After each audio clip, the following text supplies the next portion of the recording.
องมื้อนี้สาวแหล่ขึ้นโคกเก็บเห็ดกวนจิบโปมไปลุ้นกันว่าสิได้บ่ไปพี่น้องน้องสาวแหล่มาพอดงเห็ดเพิงเบิ่งเด้อพี่น้องเห็ดเพิงเห็ดเพิงน้อยสละงองสละงองสละแงงมื้อนี้เจ้าแหมตะหมูติมิอยู่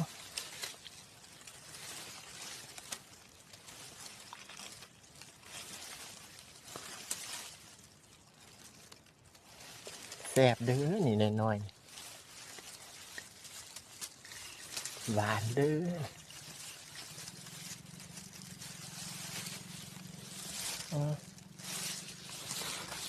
หวานเด้อพี่น้องคุณ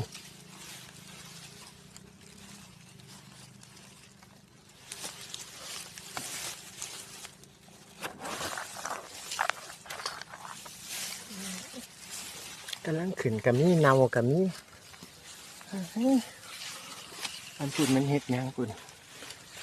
คุณ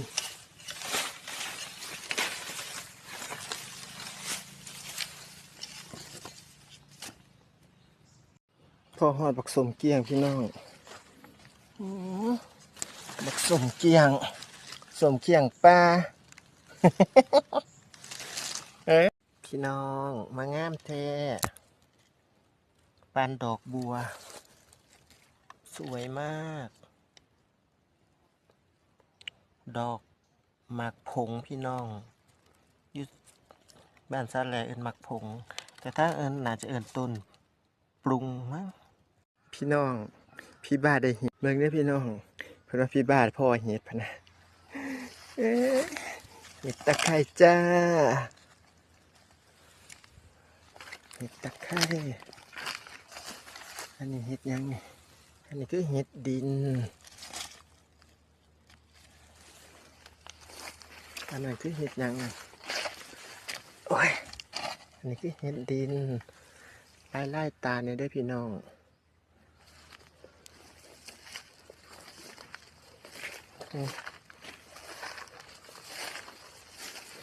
นี่ได้แกงกันเด้อได้แกงกันเด้อ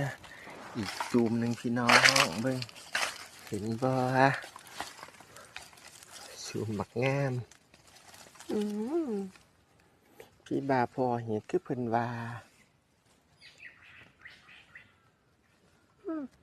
หอมพี่น้องพี่น้องดีใจพี่น้องดีใจบักคักไปเบิ่งนั่นสิแพ้ไหนเบิ่งติด